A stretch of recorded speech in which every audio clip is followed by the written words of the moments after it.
Olá galera, sejam todos bem-vindos a mais um vídeo aqui no meu canal Nathan Pessoa.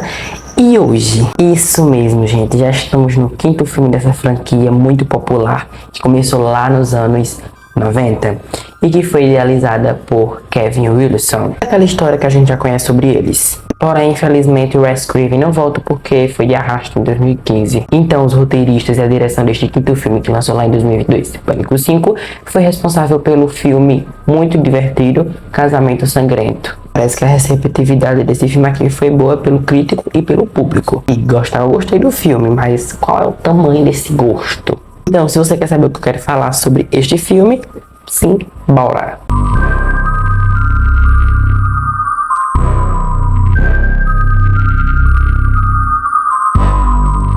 25 anos após uma série de crimes brutais chocar a tranquila Woodsboro, um novo assassino se apropria da máscara de Ghostface e começa a perseguir um grupo de adolescentes para trazer à tona segredos do passado mortal da cidade. Como a gente sabe, Pânico, ele foi uma franquia que fez muito sucesso na década de 90 e que, apesar de feito todo esse sucesso, ele também foi responsável por reerguer a franquia e filmes do tipo slashers, onde envolvia um assassino que perseguia vítimas com vários tipos de elementos e instrumentos cortantes. E hoje em dia ele ainda é muito, mas muito usado. Por isso que, se você perceber, hoje em dia todo canto do mundo tem um filme do gênero slashers e sempre é lançado nos cinemas. Muitos são issos e nem tanto são vistos assim. O jogo Pânico 5, lançado em 2022, conseguiu fazer, na minha opinião, ele conseguiu controlar as novidades dos filmes clássicos da franquia Pânico e não mudar nada, trazendo nenhuma outra novidade, sempre com aquela mesma carreirinha, sempre com aquela mesma linha reta, que em certo ponto ele bate, mas que fica reto e não se desvasta em nenhuma ocasião. Pânico 5, ele é um filme que é muito idêntico com os antecessores, mas com aquela linha mais modernista, trazendo coisas mais modernas e muita coisa que a gente vê até mesmo hoje em dia. Pânico 5, ele é basicamente os filmes clássicos com personagens novos, trazendo personagens dos filmes clássicos, misturando com os novos para se enturmarem e viver uma grande experiência na mira de um assassino psicopata. São filmes idênticos, porém, como eu falei, com modernismo, com classificalidade baixa, num nível totalmente exórbido, mas que nos conquista, porque a gente já está acostumado a ver nos filmes anteriores. E se você assistiu toda a franquia em uma semana, um exemplo, você vai entender e vai perceber rapidamente que essa comparação que eu estou fazendo, porque esses filmes são totalmente iguais, muda apenas os atores, as coisas e tudo mais, porém a trama continua da mesma forma, sempre no final eles descobrindo quem é realmente o assassino e tendo aquelas perseguições no filme, e mortes, até porque neste quinto filme as mortes estão muito mais brutal e muito mais explícita, como se eles não tivessem medo de colocar para o público ver, até porque o que o público quer ver é sangue, violência, e é o que eles fazem neste quinto filme. É um filme que continua com a mesma metalinguagem dos seus antecessores, mesmo sendo dirigido por outros diretores, óbvio, isso não tem novidade. É como se eles pegassem o filme e fizessem do mesmo jeito, mas com criatividade, óbvio, e que não fizesse com que a gente cansasse de assistir a trama. Eles fazem isso muito bem. Mas que para muitos pode chegar em um ponto que cansa a gente ver aquela mesmice dos filmes anteriores, porque não é só assistir 5 filmes com a mesma trama, mesma forma de narrativa, não tô falando a história, e sim a forma de narrativa do filme, é péssimo, não dá para nós sustentabilizar aquela trama. E se pudesse mudar alguma coisa, eles até poderiam.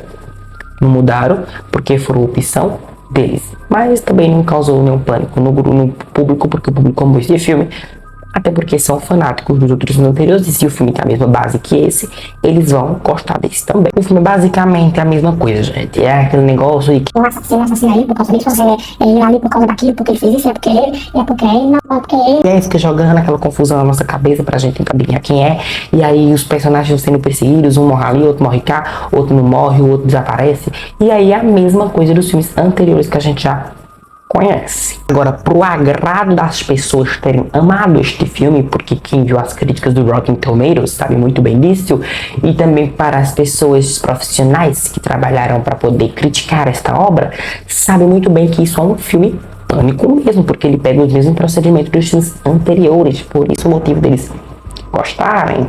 O que eu não vou desmentir, eu também gostei, porque é a mesma cor dos outros, então tudo bem, como eu falei, tem aquelas mudanças. Sem falar que a direção, ele fez o filme numa atmosfera tão perfeita, tão sombria, que apesar de ser muito totalmente também parecido com Pânico, os filmes anteriores, dos Wes Craven, a gente olha o filme e fala, esse filme não foi dirigido por esse diretor, não, foi dirigido por Wes Craven, porque não tem como a gente assistir o filme e dizer, não, esse filme foi dirigido por Wes Craven, como assim?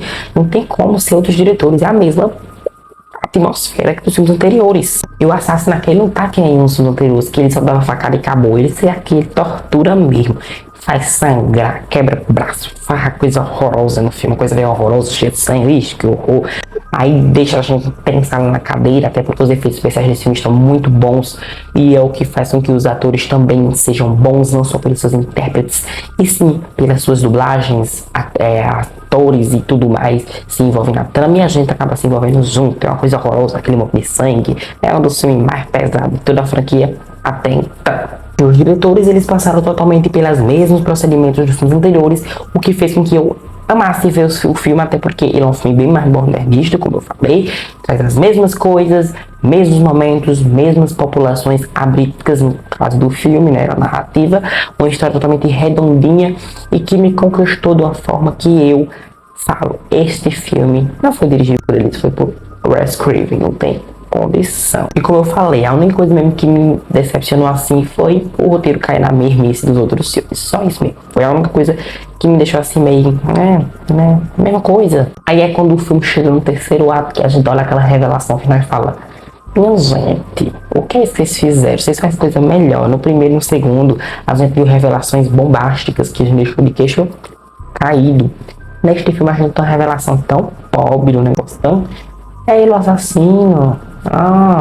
O que talvez nem seria dado pra ninguém, mas é ele, tipo, você fica bem besta. E é porque eu nem sou tão fã assim do terceiro filme, viu?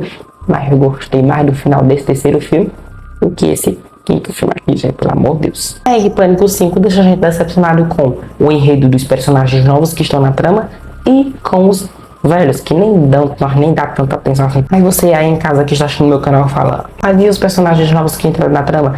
Gente, tô sem graça, não chama tanta atenção, cara, que nem o primeiro filme lá, onde trouxe personagens protagonistas que a gente dá atenção até não dá mais. Aqui os personagens não são tão divertidos e só conversam bobagem durante o filme. Tu que a história da protagonista do filme, né, do personagem novo, não tô falando dos velhos, porque os velhos nem, como eu falei, é jogado de lado na maioria parte do filme. A história é bem promissora da personagem, me impactou até demais, se eles pudessem usar bem, mas jogou de lado mesmo e falou, não, deixa quieto. No final de tudo, Pânico 5, ele é um filme das mesmas propriedades dos filmes anteriores, mas apesar de ser um filme pânico e trabalhar bem com os roteiristas, fazer uma história bem moldada, bem redonda, como os primeiros filmes, ele me conquistou e eu gostei, porque apesar de ser mesmice, ele é um filme que é da franquia Pânico, os diretores fazem muito bem com a história, a narrativa é bem redondinha e eu gostei do filme. Gente, infelizmente eu não consegui aqui descobrir várias outras curiosidades porque não colocaram nas interwebs, mas tudo bem, né? Pois é, galera, chegou mais um final de vídeo aqui no canal. Então, eu espero muito que vocês tenham gostado. E se gostaram do vídeo, contribuam, deixem um like, inscrevam-se no canal que ainda não é inscrito e ativem as notificações para poder estar recebendo aviso de vídeos novos. Temos vídeos segunda e sábado às 7 horas da noite. Isso mesmo, semana que vem a gente vamos falar sobre o sexto e último filme até então, porque já tem um sétimo filme de desenvolvimento para chegar nos próximos anos aí. Mas a gente vai falar sobre o sexto e último filme dessa franquia, que lançou em 2023, ano passado. Vou dar minha opinião, resumir críticas, análise, curiosidades, se estiver, né? Como está aqui não teve, infelizmente o vídeo não foi tão longo. Mas semana que vem a gente vê a minha análise sobre o sexto filme e também, aproveitando para avisar para vocês, vou classificar no próximo vídeo do melhor ao pior filme, como eu sempre faço de costume. Então, tchau, até o próximo vídeo.